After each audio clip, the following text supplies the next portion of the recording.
नमस्कार। नेपाल टेलिभिजन समाचारमा स्वागत छ। म देवी सापकोटा र म श्वेता सिन्हा। सुरुमा प्रमुख समाचार। तेजाब छ्याप्नेलाई 20 वर्षसम्मको कैद सजाय सहितका 2 अध्यादेश राष्ट्रपतिद्वारा जारी। नेपाल प्रहरी र प्रदेश प्रहरी सम्बन्धी अध्यादेश पनि जारी। साथै प्रदेशमा विशेष कृषि केन्द्र स्थापना गर्न सरकारद्वारा इजरायलसँग सम्झौता हुँदै वन फडानीमा संलग्नलाई कारबाही गर्ने मन्त्री परिषदको निर्णय। चीनले केरुङ र रसुवागढी नाका नखोल्दा सामान भरिएका 2000 कन्टेनर 6 महिनादेखि रोकिए। कन्टेनरका सामान बिग्रिन थालेको नेपाली व्यापारीको गुनासो। नेपालमा कोरोना विरुद्धको खोपको तेस्रो चरणको परीक्षणका लागि विभिन्न 5 कम्पनी इच्छुक। G2C मोडलबाट परीक्षण गर्न विज्ञहरूको सुझाव। नगोर्नो काराबाखलाई नियन्त्रणमा लिन अर्मेनिया र अजरबैजान बीच घमासान युद्ध। 31 जनाको मृत्यु, 26 जना घाइते भएको युद्धरत पक्षहरूको भनाई। र वर्षाको कारण फ्रेन्च ओपन अन्तर्गतका खेलहरू प्रभावित। फ्रान्सकी ओसिन डोडिनलाई पराजित गर्दै पेट्रा किटोभा दोस्रो चरणमा।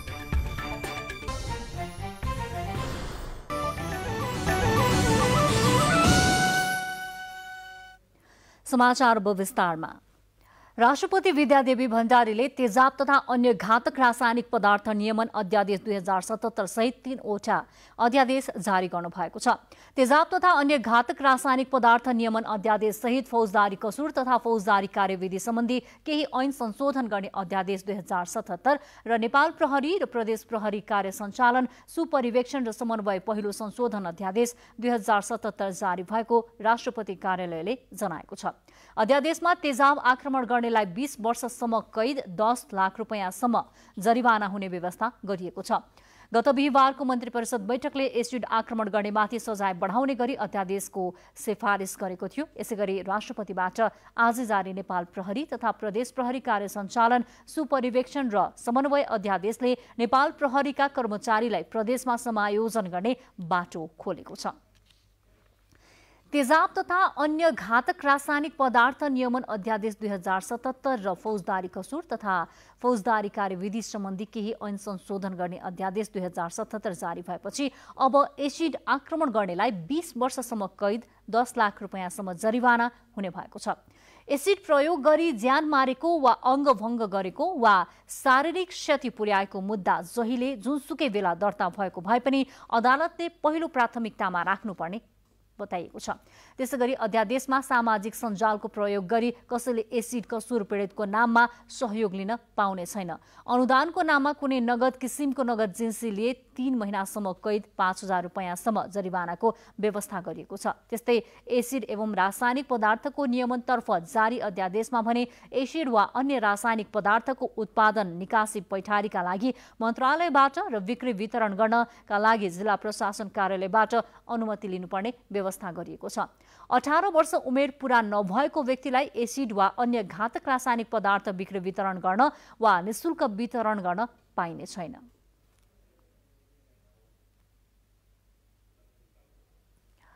काठमाडौँ उपत्यकाको सुरक्षा तथा अपराध अनुसन्धान गर्ने जिम्मेवारी नेपाल प्रहरीमा नै हुने भएको छ। नेपाल प्रहरी र प्रदेश प्रहरी कार्य सञ्चालन सुपरिवेक्षण र समन्वय ऐन 2076 लाई अध्यादेशपछि यस्तो व्यवस्था कायम हुने स्पष्ट भएको हो। यसअघि काठमाडौँ उपत्यकाको सुरक्षा व्यवस्था कसले हेर्ने र अपराध अनुसन्धान कसले गर्ने भन्नेमा अन्यल रहेको थियो।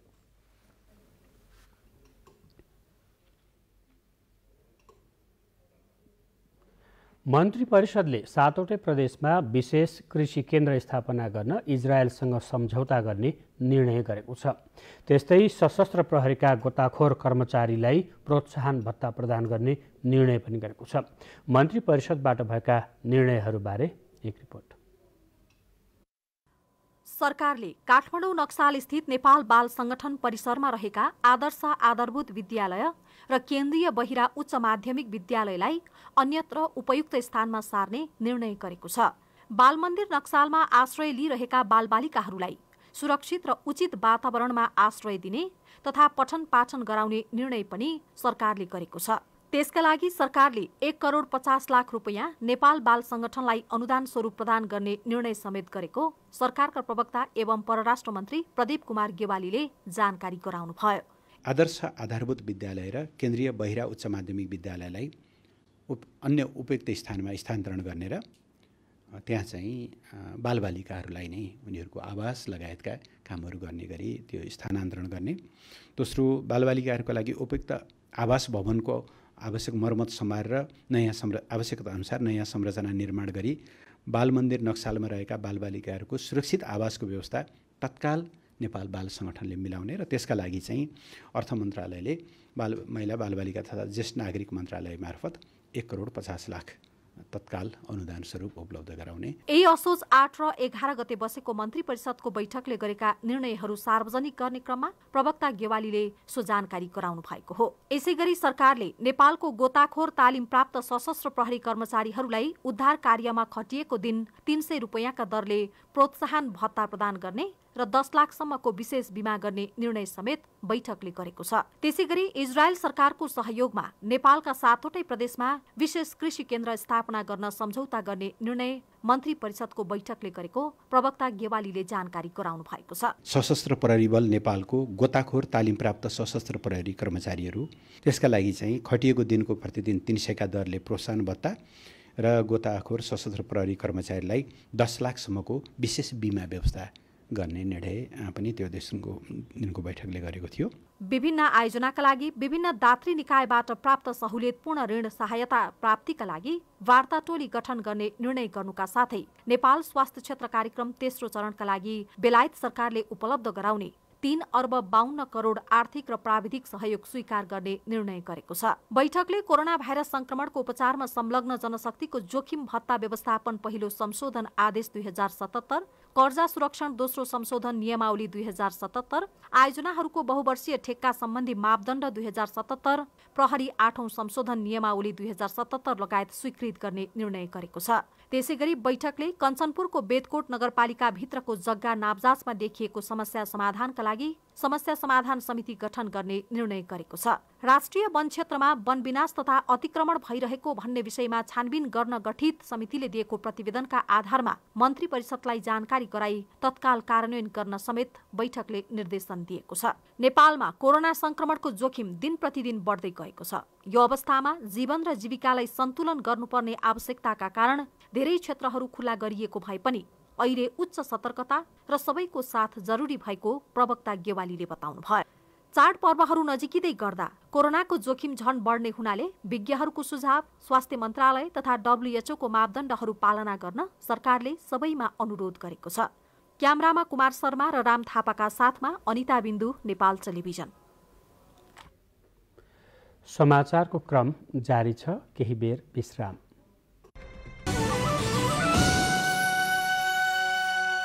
विश्रामपछि समाचारमा पुनः स्वागत छ। नेपाली कांग्रेसका 27 केन्द्रीय सदस्यहरूले पार्टी सभापतिले गरेका पछिल्ला निर्णयहरू सच्याउनु पर्ने माग गर्दै ज्ञापन पत्र पार्टी कार्यालयमा दर्ता गराएका छन्। महाधिवेशन मिति घोषणा भइसकेपछि गरिएका विभागहरूको गठन खारेज गर्नुपर्ने, समायोजन छिटो सक्नुपर्ने र क्रियाशील सदस्यता वितरणमा कडाई गर्नुपर्ने लगायतका विषयहरू तत्काल सम्बोधन गर्नुपर्ने माग उनीहरूको छ। पार्टी सभापति शेरबहादुर देउवाको पछिल्ला काम कारबाहीप्रति असन्तुष्टि जनाउँदै आउनुभएका वरिष्ठ नेता रामचन्द्र पौडेल, महामन्त्री शशाङ्क कोइराला निकट 27 केन्द्रीय सदस्यहरूको हस्ताक्षरसहित केही नेताहरूले पार्टी कार्यालय सानेपा पुगेर सभापति देउवाको कार्यशैलीप्रति लिखित रूपमै असन्तुष्टि दर्ता गरेका हुन्। पार्टी कार्यालयका मुख्य सचिव मार्फत सभापति देउवालाई बुझाइएको ज्ञापन पत्रमा पार्टीलाई विधानसभा सञ्चालन गरी 14औं महाधिवेशन स्वच्छ निष्पक्ष रूपमा सम्पन्न गर्ने वातावरण सिर्जना गर्न आग्रह गरिएको छ। महाधिवेशन मिति घोषणा भइसकेपछि गरिएका विभाग गठन खारेज गर्नुपर्ने, समायोजन छिटो सक्नुपर्ने र क्रियाशील सदस्य वितरणमा कडाई गर्नुपर्ने लगायतका विषयहरू तत्काल सम्बोधन गर्नुपर्ने माग उनीहरूको छ। यो निर्वाचनको समयमा जुन ढङ्गले चाहिँ नि अधिवेशनमा एकीकृत भएर लाग्नुपर्ने जुन परिस्थिति छ, अहिले त सभापतिजीले सबैसँग सल्लाह गरेर अधिवेशनमा कहाँ कुन कमजोरीहरू भएका छन्, कसलाई कसरी सुधार्नु पर्ने अथवा अधिवेशनको निम्ति प्रस्तुत गर्नुपर्ने राजनीतिक, आर्थिक, सामाजिक, आन्तरिक, अन्तर्राष्ट्रिय नीतिहरू बनाउनको निम्ति कमिटी गठन गर्नुपर्ने त्यतातर्फ केन्द्रित हुनुपर्ने। अहिले यो विभागको कुनै औचित्य छैन। यसैबीच पार्टीका केही नेताहरूले भने सभापतिको निर्णयलाई लिएर पार्टीभित्र देखिएको असन्तुष्टिलाई महाधिवेशन केन्द्रित विषयवस्तुको उठानको रूपमा अर्थाएका छन्। पार्टीभित्र सैद्धान्तिक विवाद नभएको अवस्थामा सतहमा आएका विषयहरू कार्यगत कुरा मात्र भएको र यसको समाधानका लागि सबै नेताहरूको उत्तिकै जिम्मेवारी रहेको केन्द्रीय सदस्य पुष्प भुषाल बताउनुहुन्छ। पार्टीभित्र कुनै सैद्धान्तिक विवाद चाहिँ छैन, कार्यगत कुराहरू मात्रै उठेको छ र अहिले जति पनि विषयवस्तुहरू उठिराखेको छ यो अहिले आएर उठ्नुको अर्थ नै यो महाधिवेशन केन्द्रित विषयवस्तुको उठान पनि हो हैन। महाधिवेशन नजिकै आउँदैछ, त्यही भएर यी मुद्दाहरू उठेको भन्ने कुरा त स्पष्टै छ। यता आगामी फाउन 7 गतेका लागि तय भएको महाधिवेशन केही पर सार्नुपर्ने मत राख्दै आएको कृष्ण सिटोला पक्ष भने सतहमा देखिएको विवादमा मौन बसेको छ। नेता सिटोलाले केही दिन अघि पार्टी सभापति देउवा र पार्टी वरिष्ठ नेता पौडेलसँग भेट गरी कोभिड-19 महामारीका कारण महाधिवेशनको कार्यतालिका प्रभावित भइसकेकाले केही समय सार्न सुझाव दिनुभएको थियो। महाधिवेशन केन्द्रित छलफलका लागि पार्टीको केन्द्रीय समिति बैठक यही असोज 19 गतेका लागि बोलाइएको छ। राजेन्द्र पोखरेल, नेपाल टेलिभिजन। केही समय अघि नेपाल चीन सीमा नाका रसुवागढी र तातोपानी खुल्ला गरिए पनि आवागमन भने अझै सहज हुन सकेको छैन। दुवै नाकामा हाल 2000 को हाराहारीमा सामान भरिएका कन्टेनर रोकिएका छन्। कोभिड महामारीसँगै बन्द दुवै नाका यसै महिनाको सुरुबाट खोल्ने निर्णय भए पनि कन्टेनरहरूको आवागमन पूर्ववत सञ्चालन हुन अझै केही दिन लाग्ने भएको हो। विश्वव्यापी कोभिड-19 को महामारीका कारण विगत 9 महिना अगाडिदेखि रोकिएको उत्तरी सीमा नाका रसुवागढी र तातोपानी सञ्चालन हुन नसक्दा करोडौँको सामान बिग्रने अवस्थामा पुगेका छन्। कतिपय सामान काम नलाग्ने भइसकेका छन् भने अझै कहिलेसम्म नाका सञ्चालन आउँछ भनेर यकिन गर्न सकिने अवस्था छैन। हाल दुवै नाकामा गरी 2000 को हाराहारीमा सामान भरिएका कन्टेनर रोकिएका छन्। हिमालयन सीमापार व्यापार सङ्घका अध्यक्ष बच्चु पौडेलले दशैंको मुखमा समेत नाका खुल्ने अवस्था नहुँदा करोडौँको नोक्सानका अतिरिक्त व्यापारी ऋणको दबावमा परेको बताउनुहुन्छ।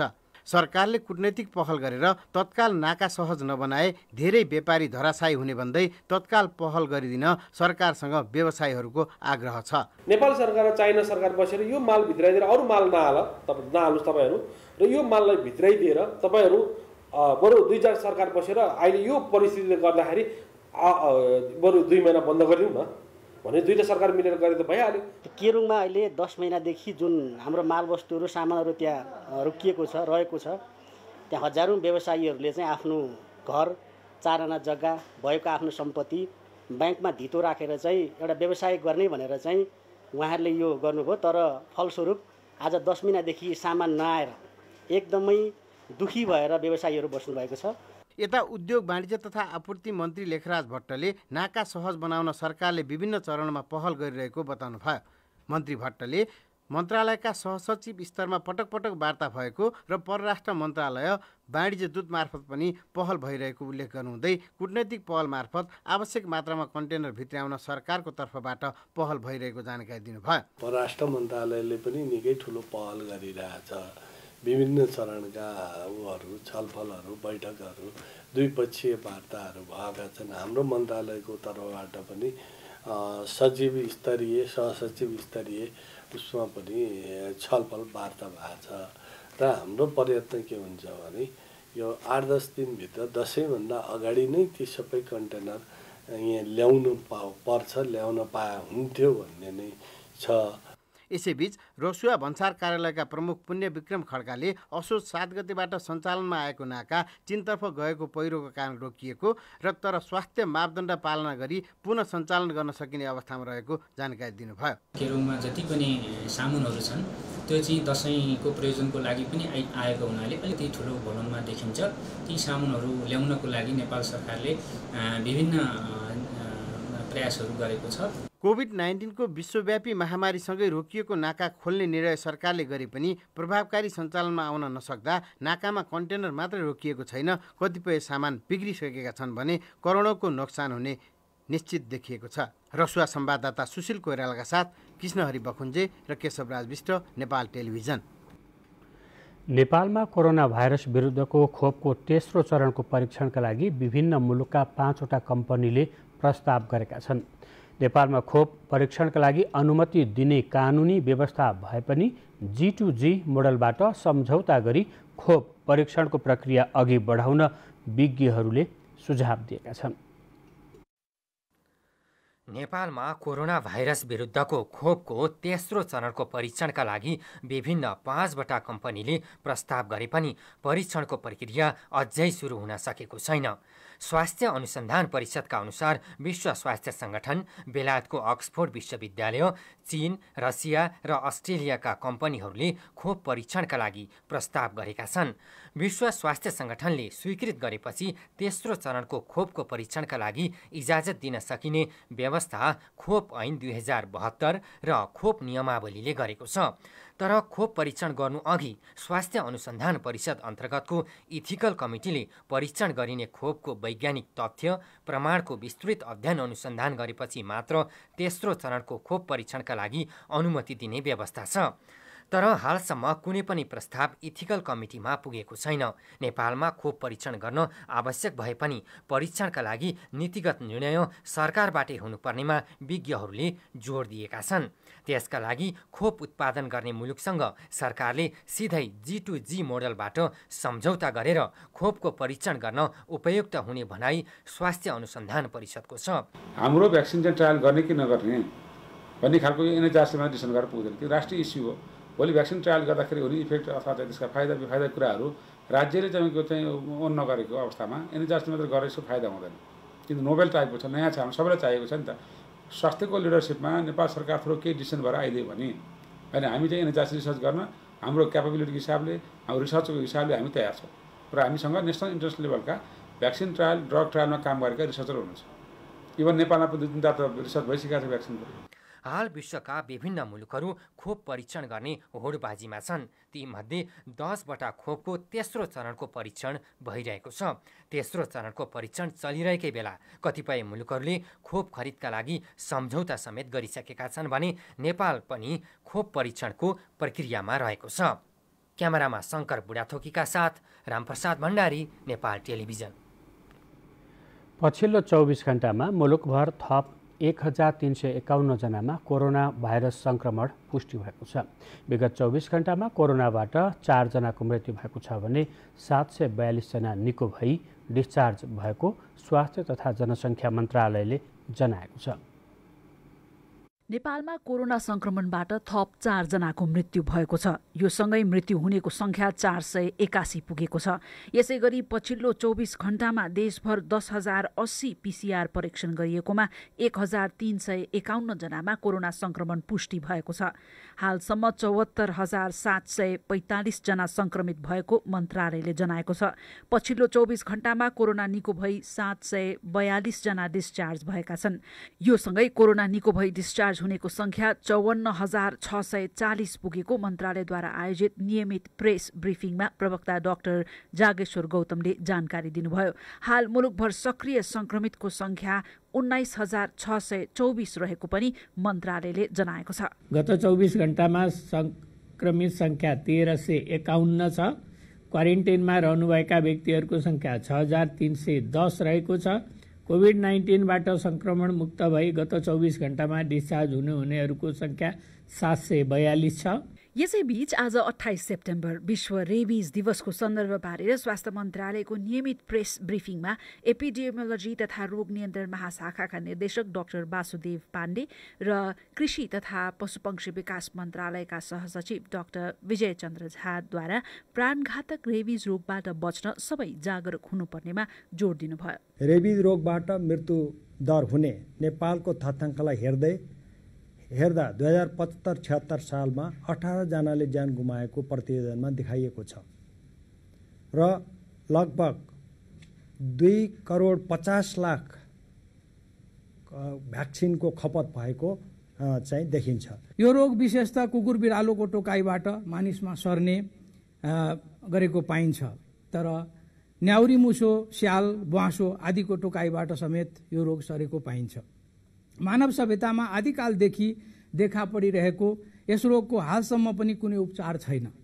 त्यसैले यो रोगमा लाग्न दिनुभन्दा रोकथामका उपाय अपनाउनु अत्यन्त जरुरी छ। सन् 2007 देखि विश्वभरि मनाइँदै आएको विश्व रेबिज दिवस यस वर्ष रेबिज अन्त्यको लागि सहकार्य र खोप नाराका साथ मनाइएको छ। आफूमा कोरोना संक्रमण भए नभएको पत्ता लगाउन PCR परीक्षण गराउन चाहनेहरूको संख्या काठमाडौँ उपत्यकामा बढेको छ। सोही कारण केही अस्पतालहरूमा भिड समेत लाग्ने गरेको छ। अस्पतालहरूमा भिड बढ्दा संक्रमणको जोखिम झन बढ्न सक्ने भएकोले कस्तो सावधानी आवश्यक छ त भन्ने बारेमा तयार पारिएको प्याकेज कोरोना केयर अबको प्रस्तुतिमा।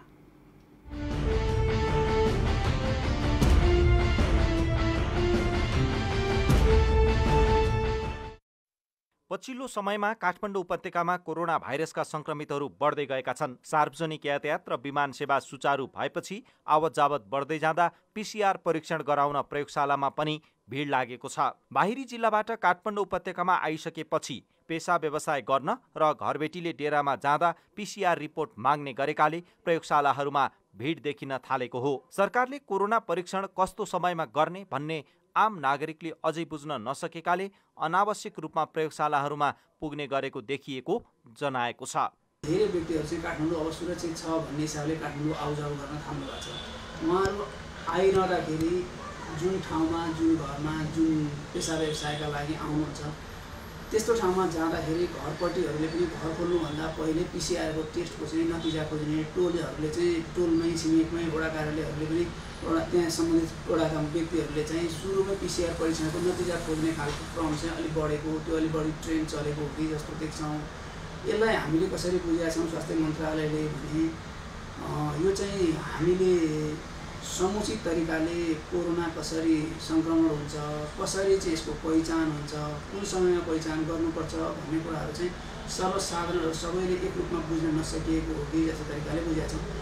कुनै पनि व्यक्तिले यात्रा गरेपछि 14 दिन अनिवार्य क्वारेन्टिनमा बस्नुपर्छ। यो बीचमा कोरोना सम्बन्धी कुनै लक्षण देखिएमा मात्रै PCR परीक्षण गर्नुपर्छ। 14 दिन क्वारेन्टिनमा बसेपछि कुनै लक्षण नदेखिएमा निर्बाध रूपमा आफ्नो काम गर्न सकिने भएकाले शङ्काका आधारमा PCR परीक्षण आवश्यक नरहेको स्वास्थ्य मन्त्रालयको भनाइ छ।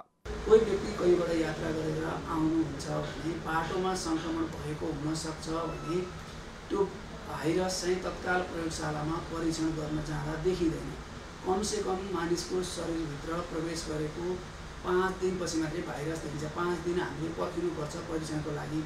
परीक्षण गरिसकेपछि हामीले नतिजा परीक्षणका लागि हामी नमुना दिन जाँदाखेरि पनि त्यही पनि सङ्क्रमित भएको हुनसक्छौँ। नतिजा चाहिँ परीक्षण गरिसकेको हातमा नेगेटिभ आउँछ, तर हामी जो व्यक्ति सुरक्षित हुनुहुन्छ, नेगेटिभ छ भनेर बुझ्छौँ, उहाँहरू चाहिँ सङ्क्रमित अथवा सङ्क्रमण सार्ने अवस्थाको हुनसक्छ।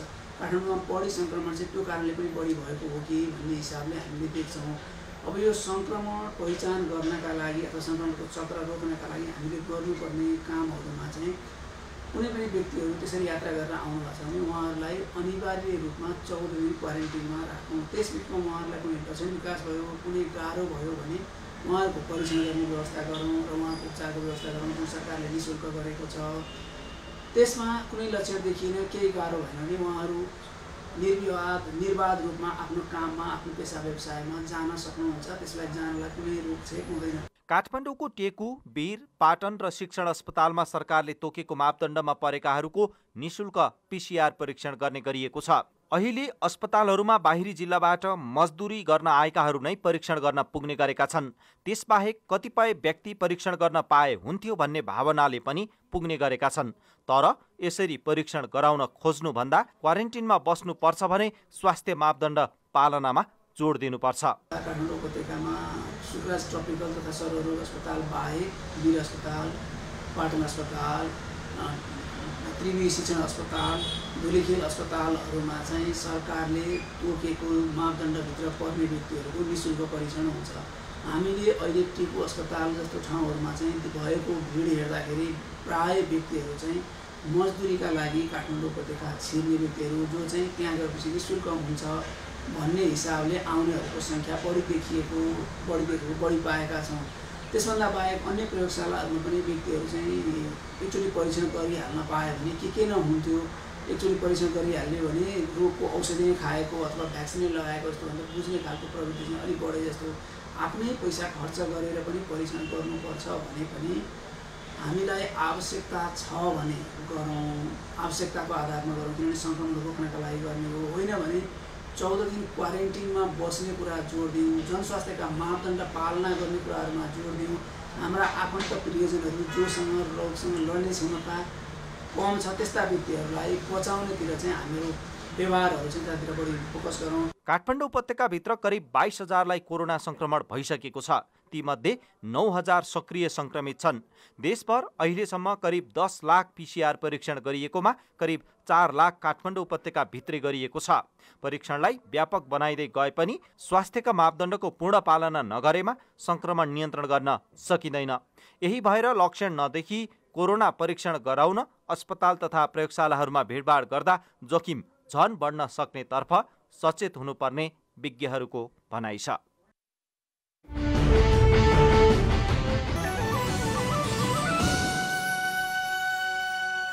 अब बाँकी समाचार। सरकार सार्वजनिक सरोकारका कामलाई अनलाइन सेवा मार्फत सेवा सुचारू गर्न लागि परेको छ, जसका कारण धेरै कामहरू अनलाइन मार्फत घरैबाट हुने गरेका छन्।